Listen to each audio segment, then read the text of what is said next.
ملت کا پاسباں ہے محمد علی جناح۔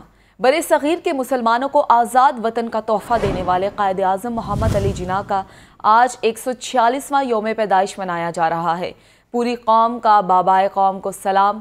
ملک بھر میں قائد ڈے پر تقریبات اور سیمینارز ہوں گے۔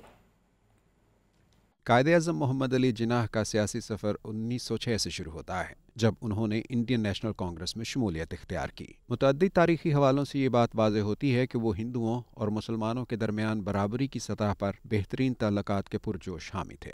جب تک وہ یہ سمجھتے رہے کہ مسلمان اور ہندو مل کر رہ سکتے ہیں، تو تب تک انہوں نے دونوں قومیتوں کے درمیان بھائی چارے کی فضا قائم کرنے کے لیے انتھک محنت کی۔ جب انہوں نے دیکھا کہ جو کانگریس ہے وہ ہندوؤں کے تحفظ کی زیادہ بات کرتی، مسلمانوں کے تحفظ کو، جو ان کے حقوق ہیں ان کو وہ کر رہی ہیں، پس پش ڈال رہی ہیں، تو پھر انہوں نے بعد میں کانگریس سے علیحدگی کی۔ قائد اعظم کی سیاسی زندگی کا دوسرا دور 1913 میں شروع ہوتا ہے، جب انہوں نے آل انڈیا مسلم لیگ میں شمولیت اختیار کی، لیکن اس دوران ان کی کانگریس سے بھی وابستگی بدستور برقرار رہی۔ جب انہیں اندازہ ہو گیا کہ کانگریس ہر حال میں ہندوؤں کی نمائندہ جماعت ہے، تو 1920 میں انہوں نے کانگریس کو ہمیشہ کے لیے خیر بات کہہ دیا اور اپنی زندگی مسلم لیگ کے لیے وقف کر دی۔ یہ انہی کی قیادت کا کرشمہ رہا کہ کمزور سی مسلم لیگ ایک بھرپور سیاسی قوت بن گئی۔ راؤنڈ ٹیبل کانفرنس میں جو کانگریس نے ایڈمنٹ رویہ اپنایا، ان رویوں نے قائد اعظم کو ایک راہ پہ لگا دیا، علامہ اقبال کو بھی لگا دیا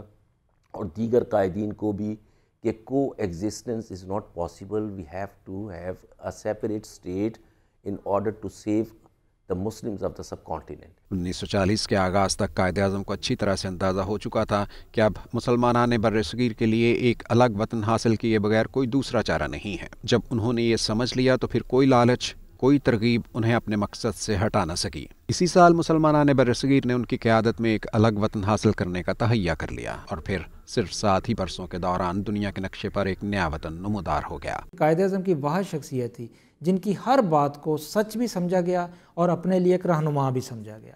تو یہ خاصہ، یہ جو انفرادیت تھی، یہ صرف قائد اعظم محمد علی جناح کو حاصل ہوئی۔ اگر وہ سچائی اور دیانت نہ ہوتی ان میں، تو پاکستان کبھی حاصل نہ ہوتا۔ قائد اعظم کے شاندار سیاسی سفر کا اختتام 11 ستمبر 1948 کو ہوا، جب وہ اپنے خالق حقیقی کے حضور پیش ہو گئے۔ تب وہ بطور گورنر جنرل پاکستان خدمات انجام دے رہے تھے۔ 11 ستمبر اور 25 دسمبر کو ہم حضرت قائد اعظم کا تذکرہ بہت جوش و خروش سے کرتے ہیں، آج بھی کر رہے ہیں۔ لیکن کیا ہی اچھا ہو کہ اگر اس کے ساتھ ساتھ قائد اعظم کا طرز زندگی، ان کا طرز سیاست اور ان کے افکار کا عملی رنگ ہماری زندگیوں میں بھی دکھائی دے، کہ بات تو اسی سے بنے گی۔ کیمرامین فیصل رحمان اور محمد شہباز کے ساتھ سہیل قیصر، لاہور نیوز۔